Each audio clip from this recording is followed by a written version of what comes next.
Vamos a hablar de próstata. Vean, señores, siéntense ustedes hoy y nos ponen atención, por favor, se los pido, por favor. Y señoras, jalen al marido o al novio o a la pareja y ojalá que se siente con ustedes y ustedes también pongan atención porque está más que probado que a veces cuando los hombres somos medios quitados para ir al doctor, la mujer es la que lo lleva, ¿verdad? La pareja es la que lo lleva y ahí el doctor no me deja mentir. Quiero darles de introducción un par de datos. En Costa Rica, 13 hombres al día en promedio son diagnosticados con cáncer de próstata. Además, cerca de 450 fallecimientos por este tipo de cáncer se registran en nuestro país. Es el tumor de mayor mortalidad entre los hombres. En la mayoría de casos se trata de un padecimiento que es descubierto tardíamente. ¿Y por qué? Si podría prevenirse muchas cosas con un diagnóstico temprano. Bueno, es descubierto tardíamente porque todavía entre la población masculina impera gran desinformación, creo yo, y además muchas ideas machistas con respecto a la prueba del tacto rectal. Y entonces hoy queremos abrir un espacio para que entendamos cómo es que funciona la próstata, cuáles son las enfermedades que la pueden afectar y por qué el tacto rectal es indispensable.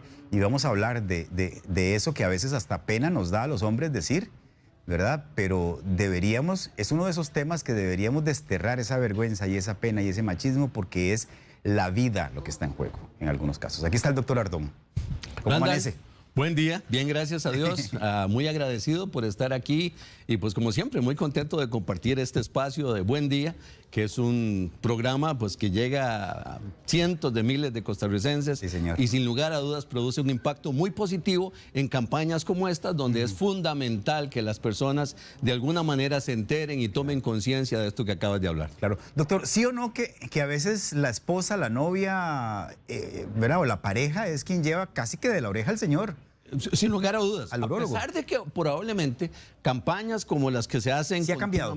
Sí, sin lugar a dudas, de alguna manera tenemos gente que ha tenido ya una conciencia mayor y que de alguna manera comienza a venir. No cabe duda que la influencia de la esposa y en especial de las hijas, una cosa muy interesante es eso. Ya la chiquilla que pasó de los 12 a los 13 agarra al tata del pescuezo y le dice, papá, usted me prometió que tal cosa. Y ahí lo ves llegar porque dicen que a dos, ¿cómo se llama? A dos amarras no hay toro bravo, ¿verdad? Entonces él llega. Ahora, ¿qué es lo que ocurre? A pesar de las campañas, a pesar de hablar, yo no sé si es un tema, varias cosas pueden jugar en esto. Una es el hecho, como mencionás, el temor, el pavor al tacto rectal, si se cierne un aspecto de machismo, de temor o de gurú, no vaya usted a saber de qué lo podemos pintar esta cosa. Hay otra situación, es la decadencia típica del hombre. Al hombre no solo con próstata, le pasa que llega, no sé, 7 meses después, porque al vecino sí le dio cáncer de testículo, entonces aparece en la consulta, dice, doctor, es que estoy muy preocupado. Le digo, ¿qué te pasa? Es que tengo como 1 año y medio de sentirme una pelotita en un testículo, qué preocupado que estás. O sea, no hay forma. Y lo otro es el miedo del hombre, yo no sé por qué, a que le diga, mira, tenés cáncer.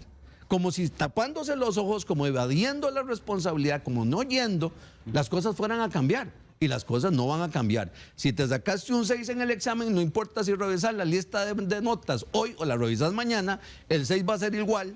El sereno de la noche no va a cambiar la realidad, de manera tal de que es una cuestión de valientes, como mencionaste al principio, donde yo lo que tengo que tomar es la responsabilidad propia para con mi familia y la sociedad y comenzar a intentar, ¿cómo se llama? Estar mayormente comprometido con la obligación de la consulta rutinaria por el cáncer de próstata, que como lo mencionaste, más de 400 personas muertas el año pasado, cerca de qué sé yo, 60 personas por cada 100.000 se diagnostican con cáncer de próstata, es el más frecuente, es el que más mata, es al que tenerle cuidado. Bueno, y hay que enfrentarlo además, como usted dice. Sin lugar a dudas. Bueno, como vamos a hablar de ella, ¿por qué no nos recuerda qué es la próstata, dónde está ubicada, para qué sirve? Ok, la próstata es una glandulita que parece una nuez, mide unos 2,5 centímetros, está en el puro fondo del abdomen, debajo de la vejiga, rodeando el caño de la orina, de manera tal de que cuando la próstata crece, pues obviamente es la que estruja el caño de la orina y dificulta el vaciamiento vesical.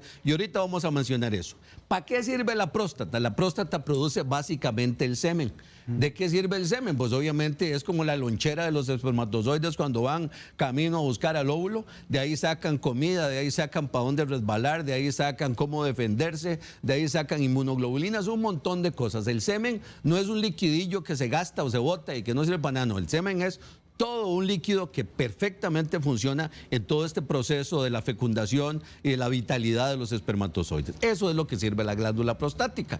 Está ahí rodeando el caño de la orina. Eso sí, no sé por qué al señor se le habrá ocurrido ponerlo ahí. Y justamente esa condición de rodear el caño de la orina es lo que hace que estrangule el caño de la orina y genere la sintomatología prostática. Que ya casi vamos a hablar de ella, que una de ellas es la imposibilidad de orinar, ¿verdad? Claro. Bien, correctamente.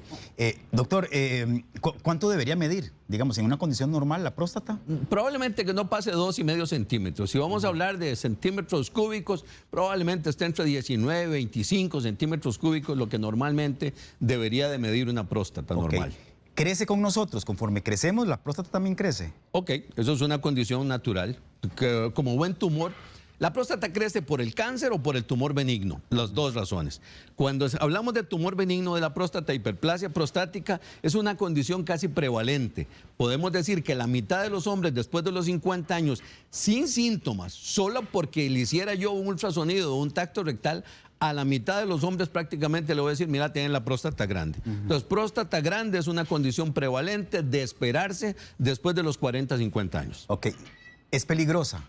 ¿Ese crecimiento es peligroso? El crecimiento prostático benigno no es peligroso, o sea, no te va a matar. Sí, es una condición, como dijimos, prevalente, que lo que va a producir es obviamente sintomatología obstructiva en la medida que comience a apachurrar el caño de la orina. Pero no necesariamente porque yo tengo una próstata grande es que voy a tener problemas para orinar.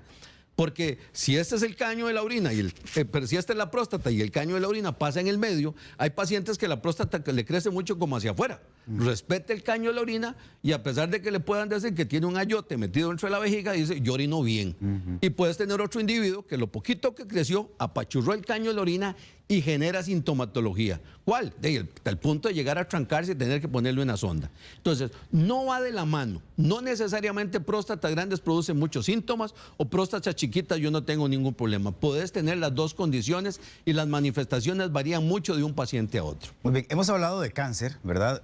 Pero yo sé que hay otras varias enfermedades que afectan la próstata que no son cáncer.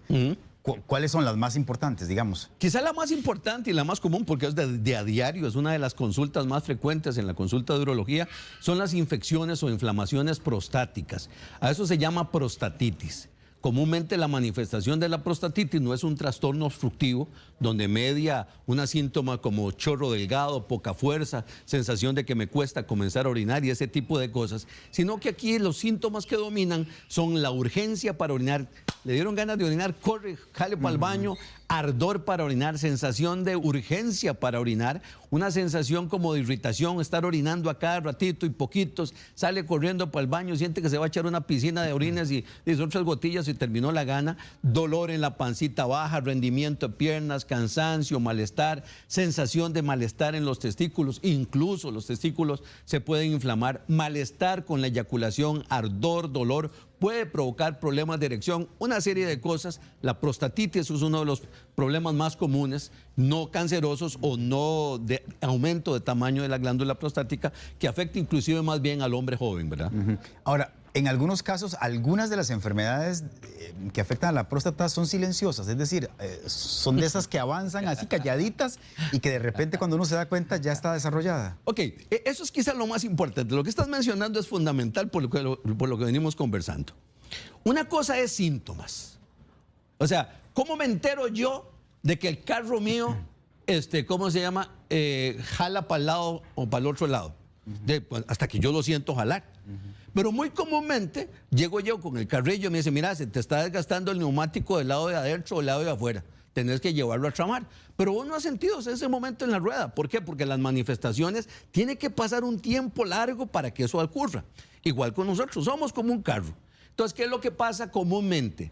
Pensamos en los síntomas y pensamos que esa es la enfermedad. No, la enfermedad no. Esas son las manifestaciones que puede tener un complejo de enfermedades que pueden manifestarse igual. Y esa es la situación del tumor benigno de la próstata y del cáncer. Entonces, las manifestaciones, si yo lo dejo evolucionar, va a ser que al ir creciendo apachurro el caño de la orina y me pone a orinar mal, chorro delgado, poca fuerza, etcétera, etcétera, como hemos dicho. Pero si yo voy a esperar a que un cáncer me produzca a mí problemas para orinar, adiós mis flores. Porque ya para que esté tan grande como para que apachurre el caño de orina es que ya no tengo nada que hacer. Entonces, la idea es, sí, el enemigo público número uno del hombre después de los 40 años, que lo puede matar si no lo agarro a tiempo, es el cáncer de próstata. Y ese bicho es re mala gente. Para que tengas una idea, desde que comienza el cáncer hasta que mata al cristiano, dependiendo de lo agresivo que sea el tumor, puede matarlo en 8 años o puede matarlo en 22 años. Así de largo dura un cáncer de próstata. Pero ¿qué pasa si te agarra el de mala gente, el de 8 años? Tarda un tiempo en que eleva el examen de sangre y tarda un tiempo en que usted lo toque. Entonces, muchas veces puede durar hasta 3, 4 años antes de que el examen de la sangre se eleve. Y pueden pasar 4 a 5 hasta que yo lo toque. Si a usted le tocó de esos cánceres de 8 años, probablemente cuando hacemos el diagnóstico pasamos por donde asustan. Ahí ya sonamos. Porque a pesar de que pareciera que fuera un diagnóstico temprano, estos tumores agresivos tienden a dar metástasis, a sembrarse, distal al sitio de origen, y obviamente la suerte de ese paciente está echada porque lamentablemente no lo voy a poder curar. Y probablemente va a morir por un cáncer que, como yo le digo siempre a la gente, primero hace cadáveres y después los mata. Es infame este señor. Sí, qué terrible, ¿verdad? Sí. Doctor, bueno, entremos a la parte de la prueba. Por lo que sé, ¿verdad? Lo que ustedes nos han enseñado, está la prueba en sangre, que es el antígeno prostático, ¿verdad? Que es una prueba que uno se hace en un laboratorio, y está el tacto rectal. Explíquenos, a ver, ¿por qué ambos son importantes? ¿Qué es lo que dice cada uno de los exámenes? Y sobre todo me gustaría que hiciera énfasis en que uno no reemplaza al otro. Claro. Repitamos lo que hemos repetido hasta la saciedad, porque es increíble que puedes decirlo 20,000 veces y seguimos teniendo las dudas. Porque comúnmente el que quiere huir, pues oye lo que le conviene, ¿sí? Porque cuando realmente oye la verdad, la tergiversa, ¿ok? Que pueden y que se están estudiando mucha metodología diagnóstica para mejorar no solo la capacidad de las pruebas médicas, no del tacto rectal, sino pruebas médicas, para ser más certeros a la hora de evaluar la probabilidad de tener un cáncer de próstata. Sí, se está trabajando y se está trabajando en muchas cosas. Y no solo en la detección, sino en la detección de lo que se consideran tumores que sean más agresivos, que son a los que tenemos que tenerle particular cuidado. Ahora, ¿qué ocurre? Al día de hoy, en un país como el nuestro, donde lo que queremos es tener una prueba de evaluación global que me permita a mí hacer diagnósticos de cáncer de próstata, las dos herramientas son el tacto rectal y el examen de sangre. ¿Por qué razón? Yo dependo de dos cosas: tocar algo a la hora de hacer un tacto rectal y tocar algo no solamente que sea un nódulo, porque la próstata benigna crece haciendo nudos o nódulos. Un ultrasonido puede decir, mira, vi un nódulo. Pero hasta que no lo toque, yo no me doy cuenta si la mata es artificial o si la mata es de verdad. Porque hay cosas que son tan reales que parecen de mentiras, o hay cosas de mentiras que parecen reales. Igual acá, es el dedo, le sigue dando a uno esa capacidad de detectar si aquella nodulación que toqué tiene las características físicas para sospechar un cáncer. 1. 2. El examen de sangre se va a elevar, y no en todos los pacientes. En algunos sí y en algunos no. Entonces, si yo tengo un examen de sangre alterado o tengo un tacto rectal alterado, uno de los dos o los dos, entonces tengo la probabilidad de que estoy delante de un cáncer.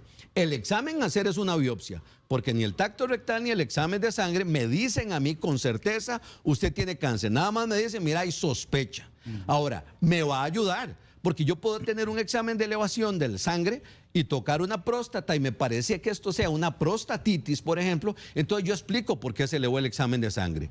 Puedo tener un examen de sangre totalmente normal y estar tocando una nodulación dura, pero muy bien regular, muy bien delimitada. Yo digo, no, esto es una calcificación, y evito hacer una biopsia. ¿Por qué? Porque las biopsias tienen sus riesgos, no es como para hacerla de regalo de cumpleaños, hay que hacerla cuando hay que hacerla. Entonces, estas dos herramientas me permiten a mí eso. Ahora, ¿quién dice más la verdad? En último caso, el tacto rectal es más certero que el examen de sangre. el examen de sangre recoge probabilidad diagnóstica mucho más temprano que el tacto rectal. Entonces, ¿qué es lo que pasa? Que no son excluyentes, son sinérgicas. Las dos me van a permitir a mí ser más certero a la hora de definir eso. Ahora, ¿me importa a la primera hacer el diagnóstico de cáncer de próstata? No. Y ahí es donde importa la continuidad.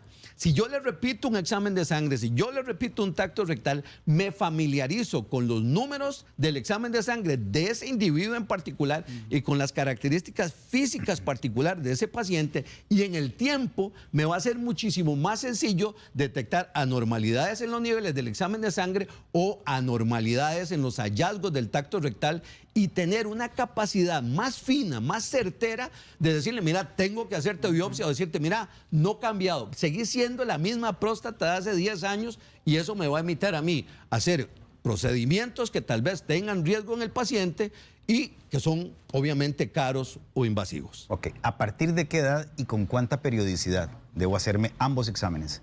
3 factores de riesgo: familiar con cáncer de próstata, raza negra, grupo de edad 50-65 son en realidad el grupo de riesgo.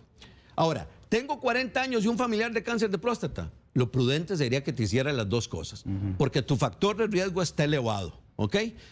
Soy de raza negra, tengo un papá o mi hermano o un tío con cáncer de próstata. O sea, usted no se la puede jugar. Hágalo a partir de los 40. Doctor, no tengo familiares, no tengo nada. Yo no me voy a hacer el tacto rectal en mi vida porque primero muerto que esa cosa. Entonces, mira, por lo menos crea conciencia. Hágase el examen de sangre a partir de los 40 años. Eso nos va a permitir tener, aunque sea una evaluación de parte suya, de manera tal que cuando llegue a los 50 yo pueda decirle, mira, ya no te la jugues, no hagas esto. O date cuenta que tu examen ha ido creciendo, vale la pena hacerlo. Y uno tiene a veces argumentos, que es muy importante, delante del paciente para asegurarle la necesidad que tiene de hacerse una cosa. Porque peor es que no se haga ni una ni se haga la otra. Ok, ¿una revisión anual? Una revisión anual. ¿Hay algunos casos en los que ustedes manden cada 6 meses? Por supuesto. O sea, ejemplo. Resulta que el examen, el rango normal del examen va de 0 a 4. 0 a 3 ahora, etcétera. Pero lo cierto es que tú tienes un paciente que hoy lo viste y está en nivel de 2 y su examen de sangre es normal. ¿Todo está bien? No le digo nada. Pero si ese individuo de 2 hoy, resulta que es el 6º año que yo lo veo y su examen siempre ha sido 0.1, 0.3, 0.1, 0.1, que anda haciendo en 2.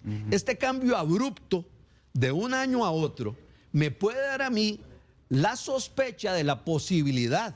Sigo tocando una próstata normal, pero este cambio ya no me gustó. No le voy a decir nos vemos en un año, le voy a decir, mira, hacete un antígeno dentro de 1 mes o 2 meses, vamos a hacer una modificación en los niveles que vamos a medir, y ese puede ser la primera alerta de que algo está pasando. No voy a esperar a que el examen pase por arriba de 4, porque si en lugar de 2, a los 2 meses ya están 2.6, va para biopsia, porque el riesgo de él es muy grande por el comportamiento de su antígeno. Entonces sí, hay cambios en las conductas. Ahora, si tu papá murió de cáncer de próstata, un hermano tuyo tuvo cáncer de próstata, entre los 50 y los 65, hasta probablemente con mayor periodicidad los exámenes de sangre y los exámenes de tacto rectal. Ok, estoy pensando en los señores que creen que si el examen de sangre les sale bien, eso los exime del examen del tacto rectal. Es decir, lo que quiero preguntarle es, ¿puede ser que yo tenga algo aunque el examen de sangre no me lo determine, no me lo detecte? Claro. De ende, una de las cosas que hablamos, números, y esto es viejito, es un estudio viejo. Si yo te toco la próstata, si yo te toco la próstata y es normal, pero tu examen de sangre fue el que salió elevado y yo me obligo a hacerte una biopsia por esa condición, en realidad solo 1 de cada 4 va a tener cáncer realmente. Si yo te toco la próstata y no me gusta lo que toqué, a pesar de que tengas un examen de sangre normal y me veo obligado a tener que hacerte una biopsia por el hallazgo del tacto rectal, 7 de cada 10 viejos va a tener cáncer de próstata. Entonces sí, es posible, y es una cosa de a diario, tener pacientes con exámenes de sangre normal, pero tactos rectales anormales, que son los que condicionan la necesidad de hacer una biopsia. No es de todos los días, pero tampoco es algo fortuito. ¿sí? Obviamente también tenemos gente como un muy buen amigo, don Norberto, es un chiquillo de 42 años que a los 42 años, hace 10 años y el resto lo operamos. Resulta que con la bendición de Dios llegaron al trabajo de él a hacerse exámenes de sangre y se puso en la colada y salió con un antígeno de 5.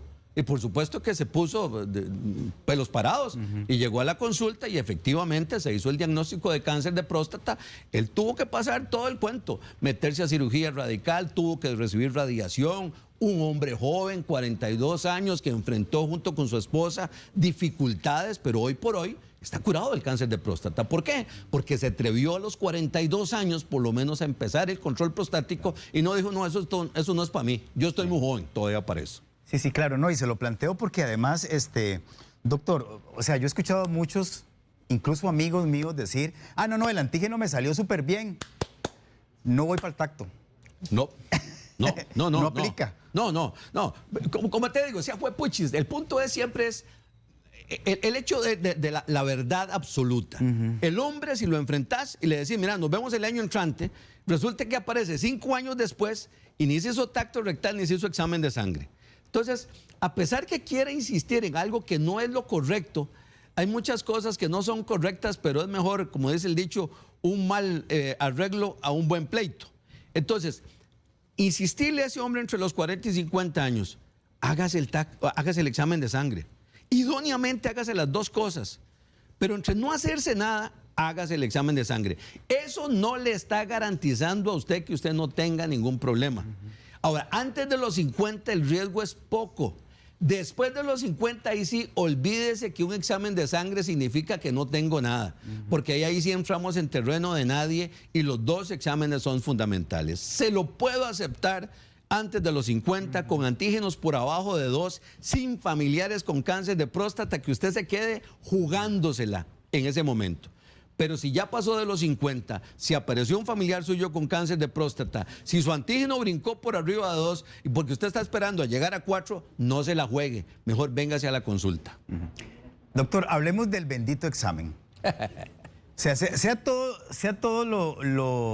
digamos, lo sincero que pueda, porque también, digo, es que hay tantas ideas preconcebidas, uno va de verdad con tantas ideas, pensando en que aquello es terrible, pensando en que es súper doloroso, pensando en que es incómodo. Digo, no es bonito, o sea, seamos honestos, o sea, enseñarle el ya sabe qué a alguien que uno no conoce no es bonito, no es un momento bonito, yo no voy a mentir, pero tampoco es un asunto como lo pintan. Creo que es que hay más información, hay más desinformación y más ideas incorrectas alrededor de esto que lo que en realidad es. Uno quisiera como era un testeador, no sé yo, o sea, hay algo que inventar a alguien, porque estamos trabajando un montón de cosas. No estoy diciendo con esto que es que el tacto rectal, ¿cómo se llama? Es el Ultram Plus, no, hay cosas muy buenas. Pero cuando tenés 2 pruebas, como un examen de sangre y un tacto rectal para evaluar el cáncer que más mata y ¿cómo se llama? Y más frecuente, uno dice, hagámoslo. Sí. Pero resulta que encuentra reticencia enorme en una de ellas. Entonces, tacto rectal dura entre 5 a 10 segundos, cuando mucho. Es una cosa extremadamente rápida. Sí puedes tener dificultades en pacientes que tienen hemorroides. Hay gente que se frunce hasta las orejas y todo lo que vos querás, y por supuesto que es un poco doloroso por el hecho de que el dedo tiene que avanzar, abrir, por así decirlo, el esfínter del ano, que si usted le pone resistencia, obviamente va a generar malestar.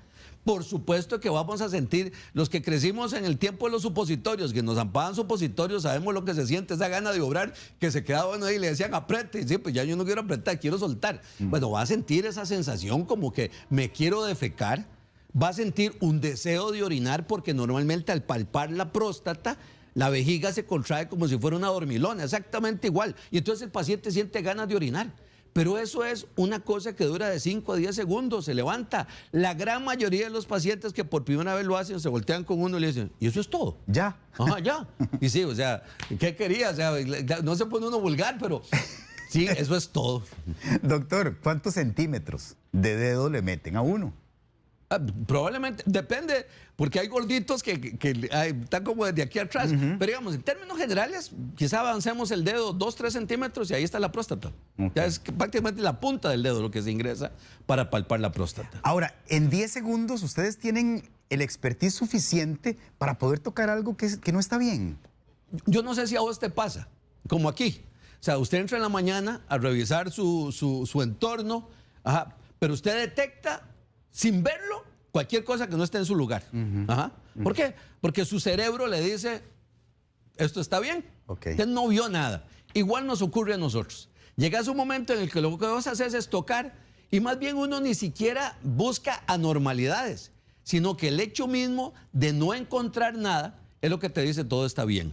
Como palpar el abdomen o abrir la garganta o revisar no sé, un oído, exactamente igual. La gran mayoría de los pacientes, con eso es suficiente. La palpación es una palpación superficial en la que, te insisto, lo que uno hace es evaluar, porque gracias a Dios, la gran mayoría de los cánceres de próstata justamente están en la pared posterior de la glándula, en el lugar donde yo puedo tocarla mejor. Entonces es muy rápido, es muy fácil poderla palpar. Contestamos algunas preguntas. Por ejemplo, hay alguien que nos pregunta si andar mucho en bicicleta puede afectar la próstata y cómo. Ok, andar en bicicleta genera una condición particular y es el golpeteo, no en todos, el golpeteo va a tender a producir a veces pequeñas hemorragias. Esas pequeñas hemorragias se pueden considerar procesos inflamatorios locales y dentro de la génesis que se ha hablado del tumor existe justamente eso, que la inflamación, desinflamación puede alertar y generar que se produzcan células anormales. Entonces sí, hay gente que piensa que eso puede producirlo. Personalmente no hay ningún dato clínico que soporte esta realidad. Lo único que sí pudiera ocurrir es que tenga procesos inflamatorios prostáticos, prostatitis, pero que el ciclismo aumente el riesgo de cáncer de próstata, no. Ok, volvamos a la prueba. Doctor, uno como hombre tiene que prepararse de alguna forma en la casa antes de que le hagan el tacto rectal. ¿Hay alguna forma que sea más fácil para ustedes hacer el examen? No sé. Para nada. O sea, el instrumental de un urólogo es un guante KY, jalea lubricante, eso es todo lo que necesita. Y eso es muy sencillo, o sea, para nada. Obviamente, si estás con diarrea o flojo del estómago, o tenés ¿cómo se llama? El chiquitillo medio irritado porque tenías no sé, tuviste diarrea o lo que sea, pues eventualmente te va a maltratar un poco y podrás evitar. Pero si es el diario vivir, para nada. Ok, vea, Luis Herrera está planteándonos algo que me preocupa. Dice, pero ¿qué hacemos si queremos prevenir y luego de 6 meses de solicitar una cita en el EVAIS, le asignan a uno una cita con el urólogo para dentro de un año? ¿Se puede considerar esto como una emergencia médica? Y yo le agregaría a lo que está preguntando don Luis, a ver, ¿qué puede hacer uno en ese lapso, doctor? Digo, si la cita me la dan para dentro de un año y yo a lo mejor me di cuenta por esa entrevista que tengo factores de riesgo, que tengo antecedente familiar, que tengo algunos de los síntomas que usted mencionó. En esto yo soy enfático tratando de dar un mensaje a mis colegas médicos que no son urólogos, insistiéndoles en una realidad. El examen físico no es una cosa que yo tenga que tener una especialidad para hacerlo. O sea, si usted me dice, me duele el oído, pues yo puedo agarrar un otoscopio, meterlo y me voy a dar cuenta de los cambios inflamatorios que pueden tener y eso no me priva a mí de darte un tratamiento, de decir qué hacer. Entonces, siempre le digo yo a la gente, usted no tiene la obligación de saber qué está mal o bien si no es especialista, pero con que detecte algo que no esté bien es suficiente. Entonces, ¿qué ocurre? Tengo colegas médicos generales excelentes repartidos en Alajuela, que fue donde yo, desarrollé mi práctica en urología, que me mandaban pacientes con toda una certeza donde ponían tacto rectal próstata grado 1, con una nodulación irregular en la parte tal de la próstata, favor valoración, antígeno prostático dentro de límites normales. Es importante. Lo importante, como decimos, es que el tacto rectal no necesariamente tiene que hacerlo un urólogo, lo puede hacer cualquiera, desde Paso Canoas hasta Peñablancas, como digo yo. Entonces, ¿qué es lo que me interesa a mí? ¿Qué es lo que me interesa a mí del tacto rectal? Váyale, dígale a su médico general que se lo aplique. Llegó a la consulta por azúcar, por presión, porque usted es asmático, llegó para las pastillas de planificar con el marido, acompañar, lo que sea. Aproveche esa oportunidad y que le hagan un tacto rectal. Si no encontraron nada, qué bueno. Porque no vamos a poder, obviamente, agarrar a todos los hombres de 40 años en la consulta de urología de este hospital para poderles atender en una periodicidad idónea. sino que justamente ese médico que está ¿cómo se llama?, en la frontera, es probablemente el que tenga la mayor capacidad para poder estar haciendo esta consulta de choque que sirve para la evaluación. Perfecto, tenemos una persona que nos está haciendo una pregunta en video. Vamos a verla. Hola, muy buenos días. Mi nombre es Manuela Acevedo Rosales. La consulta es, ¿cómo podemos hacer? Porque a mi esposo la semana pasada lo llevé a un ultrasonido y la próstata le mide 174, que lo normal es 25. ¿Usted le entendió bien? Sí. Sí. Ah, bueno, sí. gracias. Esto es el diario vivir de la urología. O sea, me hice un ultrasonido y el ultrasonido salió que tengo una próstata de 100 gramos. Ok. Eso a mí, ¿y tiene molestias? ¿Qué molestias tiene? Tengo chorro delgado, tengo poca fuerza, oriné con sangre, tengo chistate, me da molestias, la orina huele feo. Entonces yo entiendo qué es lo que está pasando. Pero el solo hecho de tener la próstata grande por sí solo no es un problema, como lo mencionamos. Si este señor tiene una próstata de 174, que es un ayote completo, y además de eso está trancado, hay que operarlo. Si este paciente no tiene problemas para orinar con una próstata de 174, usted lo puede observar. O decirle, mira, sí, puede ser que a futuro cercano usted llegue a tener ya síntomas importantes de obstrucción y amerite cirugía. Entonces, ¿qué debe hacer? Hágale una referencia en urología, no importa que la cita se la dan dentro de 6 meses y empiecen un proceso. Ahora, volvemos a lo que hablábamos. Para que usted tenga una próstata de 174 cc, eso le viene creciendo hace 15 años. O sea, él debió de haber comenzado control hace 10 años, quizá en un momento idóneo donde no tenía una próstata y el seguimiento le permitía a esas alturas del partido poder ver para dónde se agarra con ese paciente. Doctor, ve esta persona que nos escribe, dice que tiene dolor de cabeza, tiene 56 años, que tiene dolor de cabeza después de las relaciones sexuales, le da urgencia al orinar, tiene cistitis de vez en cuando y él quiere saber si esos síntomas podrían indicar algo. Claro. Lo que conversábamos con respecto a las prostatitis, ¿verdad?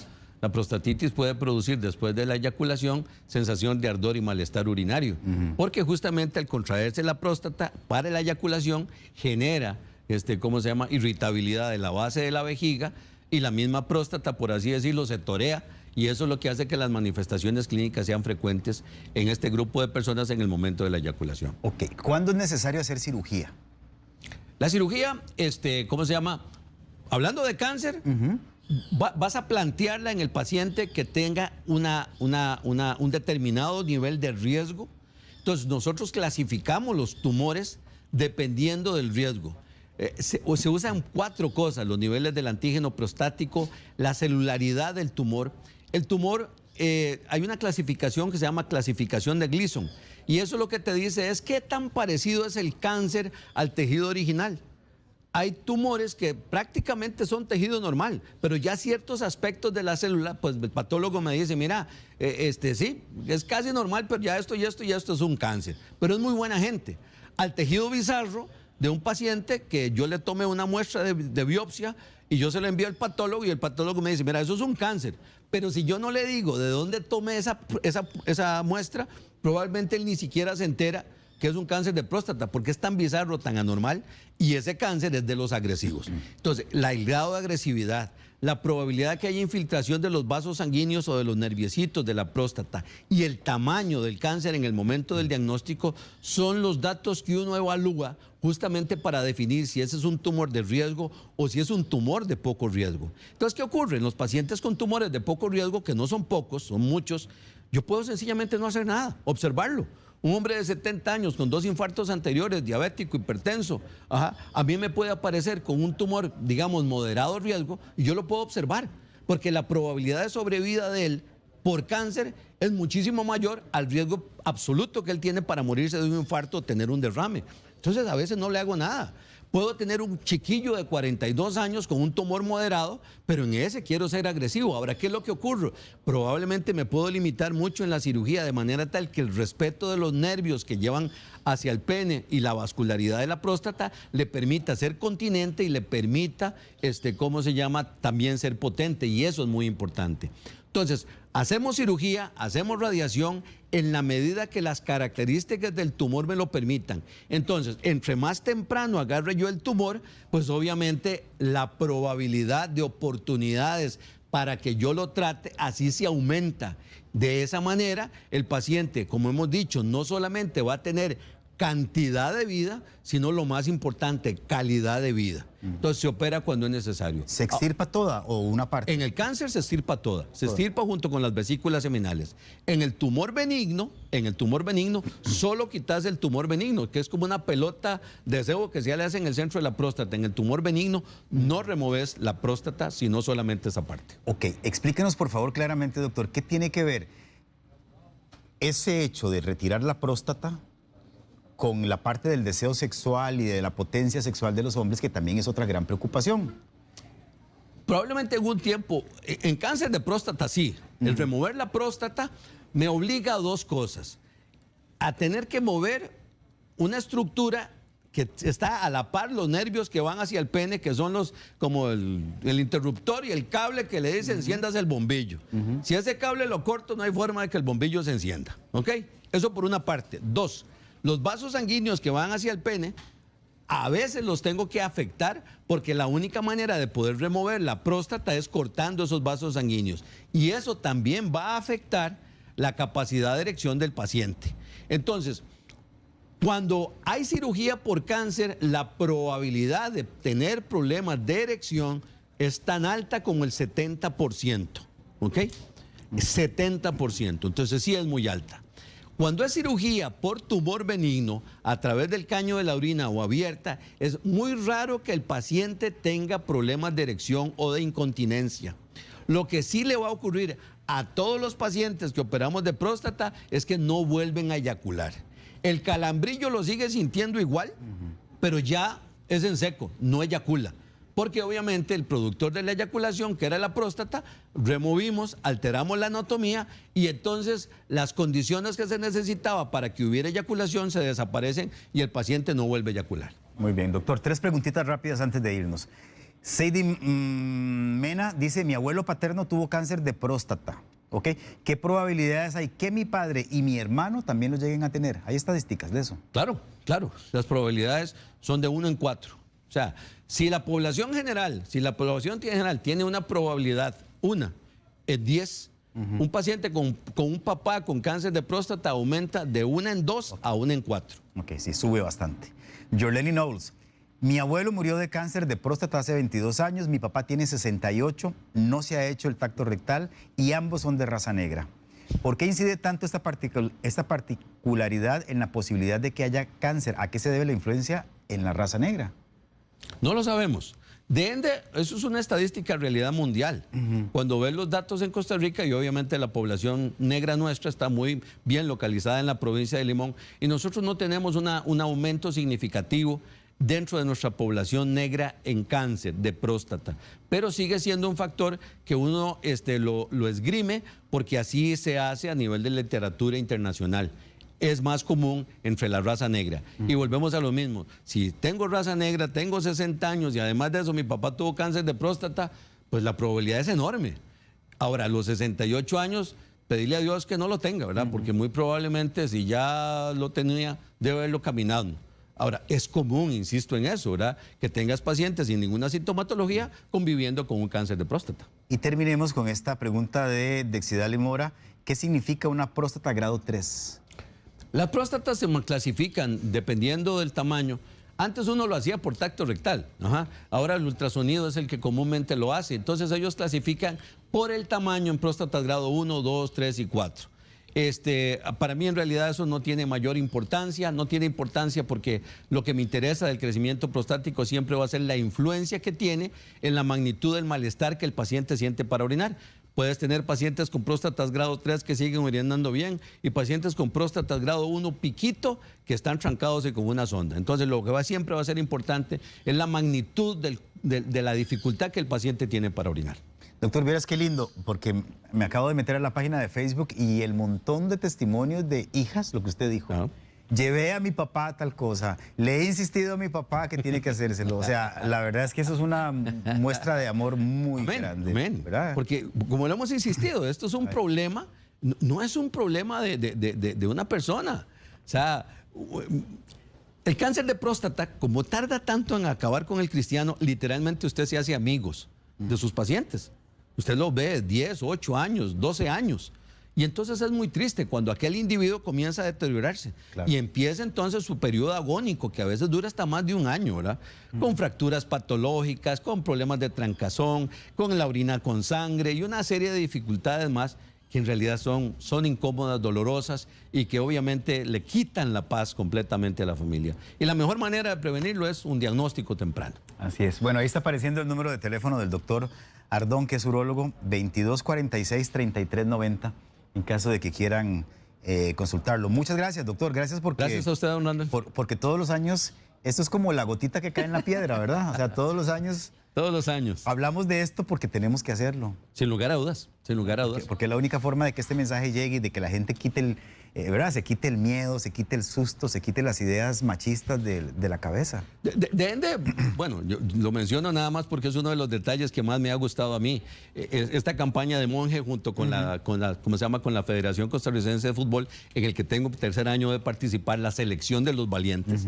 Cuando usted ve jovencillos, es que lo bonito es eso, los mejengueros tienen comúnmente entre 40 y 50 años. Entonces uno está captando grupo de edad que es en realidad el que uno quisiera tener ahí. El año pasado diagnosticamos 4 pacientes con cáncer de próstata, que es doloroso, sí es doloroso, pero si no hubiésemos tenido la oportunidad de poderlo hacer. O espacios como este, obviamente, porque no es obligación, es un compromiso social que demuestran ustedes para con este tema y que la gente, como insistimos, ahí están las hijas, que vayan captando, que vayan entendiendo, que se le quite las ideas, porque a veces yo entiendo algo que no es cierto o a veces tengo temor porque pensé que esto era así. Entonces, tanto es malo ¿cómo se llama? El evitar hacerlo, como también tener temor a hacerlo. Entonces, no hay nada mejor que una buena información, no hay nada mejor que entenderlo bien para que las cosas funcionen. Bueno, gracias por ayudarnos. A usted, don Ronald. Dios me lo bendiga. Amén, igual.